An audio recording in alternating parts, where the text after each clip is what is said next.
अस्सलामुअलैकुम। हम chapter number 11 कर रहे थे, सीक्वेंस एंड सीरीज। इसके अंदर हम अपनी डिफरेंट सीरीज को लेकर चेक कर रहे थे कि वो कन्वर्जेंट हैं या नहीं। के लिए हमने डिफरेंट टेस्ट यूज किए हैं। तो यहाँ पे हमारे पास टॉपिक नंबर है 11.6। टॉपिक है absolute convergence and the ratio and root test. इसके अंदर हम अपनी जो सीरीज हैं उनको उनकी कन्वर्जेंस चेक करेंगे कि वो एब्सोल्यूट है या नहीं। और हम उसकी कन्वर्जेंस को चेक करने के लिए दो तरह के टेस्ट यूज करेंगे, which is the ratio test and the root test. दोनों टेस्ट बहुत इंपॉर्टेंट है। सबसे पहले हमें यहाँ पे डेफिनेशन दी है एब्सोल्यूट कन्वर्जेंस की। A series summation an is called absolute convergent if the series of absolute value summation absolute an is convergent। अगर हम अपनी सीरीज को चेक करना चाहते हैं कि वो एब्सोल्युटली कन्वर्ज कर रही है, तो उसके लिए हमें अपनी सीरीज की जो nth टर्म है उसको हमें चेक करना है कि क्या उसका एब्सोल्यूट कन्वर्ज करता है।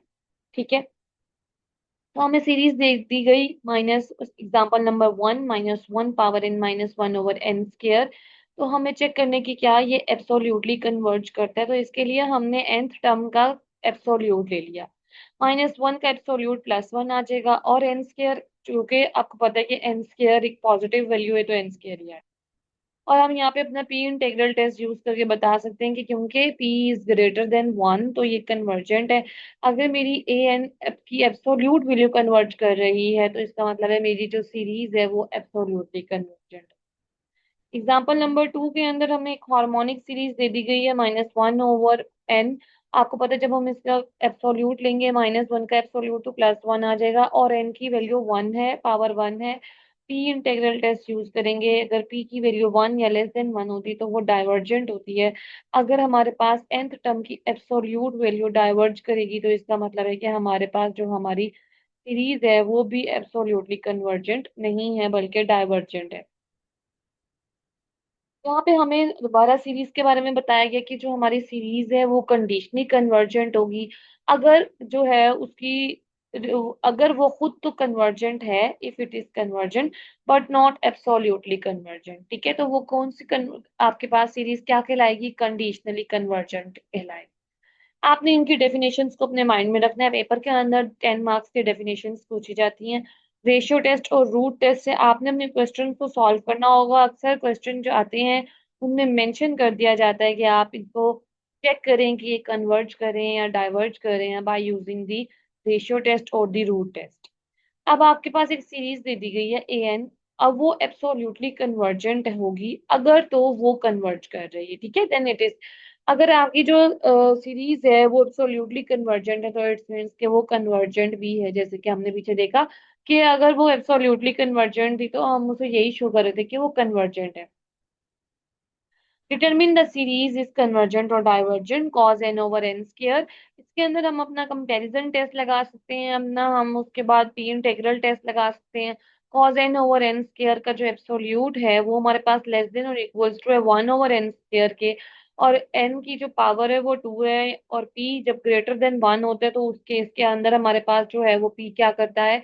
आपको पता है कि उस केस के अंदर हमारी जो सीरीज है वो कन्वर्जेंट होती है। इट्स मीन्स कि ये कन्वर्जेंट है, और अगर इसकी एब्सोल्यूट वैल्यू कन्वर्जेंट है तो मीन्स कि ये हमारे पास एब्सोल्युटली कन्वर्जेंट भी होगा।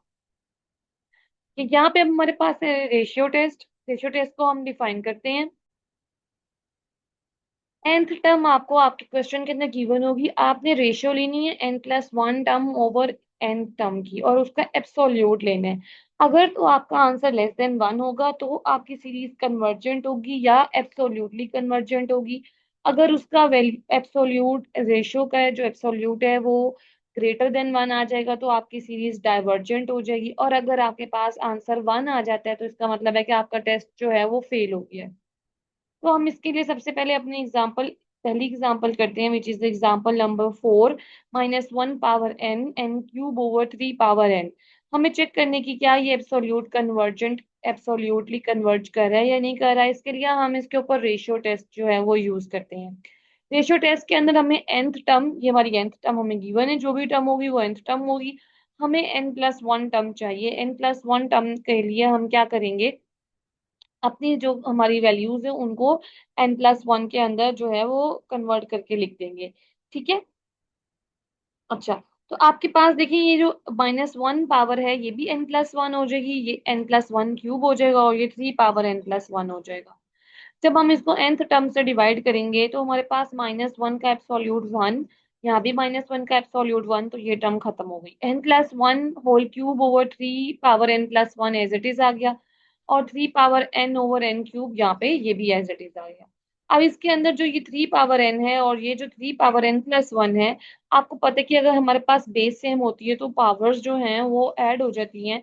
तो अगर ये मेरे पास 3 पावर n हो और 3 हो, इसकी पावर 1 है, तो क्योंकि इनकी बेस सेम है तो मैं इनकी पावर्स को ऐड करके 3 पावर n+1 लिख सकती हूँ। तो इसी तरह से अगर मैं ये इस तरह लिखा हुआ है तो उसको इस तरह से लिख सकती हूँ, तो 3 पावर n से कैंसिल हो जाएगा और 1/3 बचेगा। ये n+1 ओवर n, आप n को दोनों टर्म से डिवाइड करेंगे तो ये 1+1 ओवर n बनेगा। और जब आप इसके ऊपर लिमिट अप्लाई करेंगे तो आपके पास जो है 1+1/इंफिनिटी 0 होती है, तो आपका आंसर 1/3 आ जाएगा विच इज लेस देन 1। तो आपके पास अगर लेस देन 1 आंसर होता है तो उस केस के अंदर जो आपकी सीरीज है वो क्या होती है, कन्वर्जेंट होती है, एब्सोल्युटली कन्वर्जेंट होती है, राइट। ओके, नेक्स्ट हम एग्जांपल करते हैं। नेक्स्ट हमें जो एग्जांपल दी गई है विच इज द एग्जांपल नंबर 5, ये इंपॉर्टेंट है, n power n over n factorial. हमें nth टर्म दे दी गई है, हमने n+1 टर्म निकालनी है, तो n+1 टर्म के लिए जहां जहां n है आप उसकी जगह n+1 लिख देंगे तो वो n+1 टर्म बन जाएगी। तो आपके पास ये क्या हो गया, n+1 power n+1 over n+1 का फैक्टोरियल। और अब आपने अपनी फैक्टोरियल की डेफिनेशन को याद करना है कि आपकी डेफिनेशन क्या थी कि n factorial is equals to n into n-1 का फैक्टोरियल। ठीक है, हम पिछले टर्म को देखते हैं। इसी तरह से अगर हमें n+1 का फैक्टोरियल देखना है तो वो इक्वल होगा n into sorry n+1 into n का फैक्टोरियल।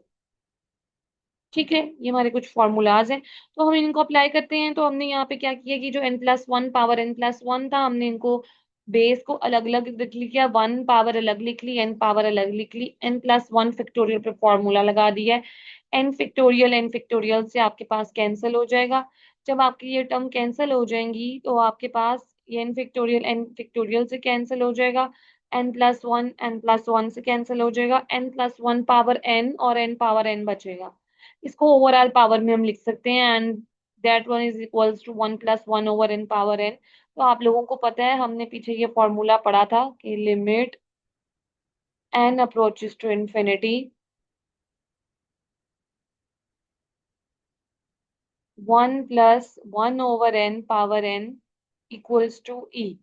तो आपने याद रखना है कि जब आपने रेशियो टेस्ट लेना है तो आपने फिर उसके बाद लिमिट इनफिनाइट पे अप्रोच करवानी है, और ई की वैल्यू होती है 2.71 समथिंग, तो which is greater than 2, which is greater than 1। तो जब ई की वैल्यू ग्रेटर देन 1 है और हमें पता है हमारा टेस्ट जो है वो डाइवर्जेंस शो करता है, अगर हमारे पास जो हमारी रेशियो टेस्ट की वैल्यू ग्रेटर देन 1 हो जाए, इसका मतलब है कि ये वाली जो सीरीज है ये क्या है, डाइवर्जेंट है। ठीक है। अच्छा, नेक्स्ट आपके पास है रूट टेस्ट। रूट टेस्ट जो है वो सेम इसी तरह से ही है। रूट टेस्ट के अंदर हम पावर लेंगे 1/n, रूट है ना। ठीक है, अगर आपके पास, आपने क्या करना है, an जो है आपकी nth टर्म है उसकी पावर 1/n ले लेनी है। अगर आपके पास आंसर लेस देन 1 होगा तो वो कन्वर्जेंट या एब्सोल्युटली कन्वर्जेंट होगा। अगर ग्रेटर देन 1 है तो डाइवर्जेंट होगा, और अगर इक्वल्स टू 1 है तो इसका मतलब है टेस्ट आपका फेल हो गया है। सबसे पहले हमें यहाँ पे जो है वो कन्वर्जेंस चेक करने के बारे में दे दिया गया है, तो आपके लिए बेस्ट वे ये है कि जहाँ पे भी पावर n होगी तो वहाँ रूट टेस्ट लगा लें।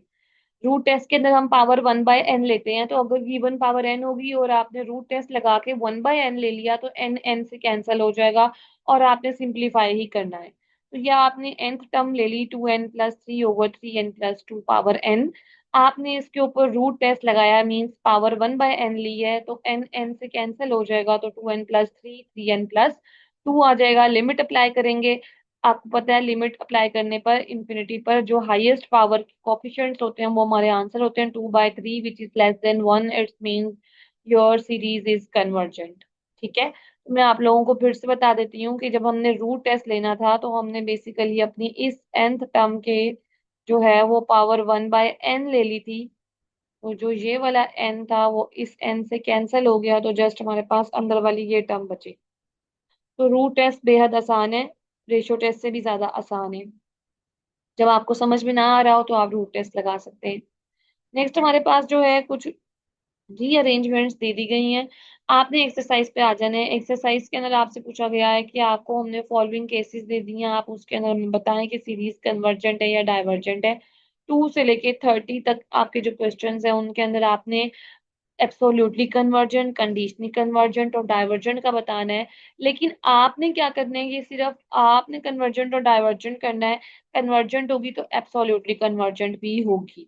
ठीक है, कन्वर्जेंट है एब्सोल्युटली कन्वर्जेंट नहीं है तो वो कंडीशनली कन्वर्जेंट है। जैसे क्वेश्चन नंबर 2 है, इसके अंदर आप लोग जो है वो रेशियो टेस्ट भी लगा सकते हैं, रूट टेस्ट भी लगा सकते हैं। ठीक है, आपके अपने ऊपर जो है वो डिपेंड करता है, आप जो मर्जी टेस्ट लगा लें आपके आंसर ऑलमोस्ट सेम आएंगे। आपने 2 से लेके 30 तक की क्वेश्चन करने हैं और जो क्वेश्चन आपको नहीं समझ में आ रहे वो आप लोगों ने पूछ लेने हैं। फिर आपके पास 35 क्वेश्चन के अंदर रेशियो टेस्ट के बारे में बात की गई है कि आपने बताना है किन केसेस के अंदर रेशियो टेस्ट जो है वो फेल हो गया। इनकंक्लूसिव मीन्स कोई कंक्लूजन नहीं मिला, और वो आपको कब नहीं मिलता, जब आपके पास टेस्ट अप्लाई करने के बाद आंसर 1 आ जाता है। ठीक है, क्वेश्चंस करें, जहाँ पे समझ नहीं आती पूछ लें।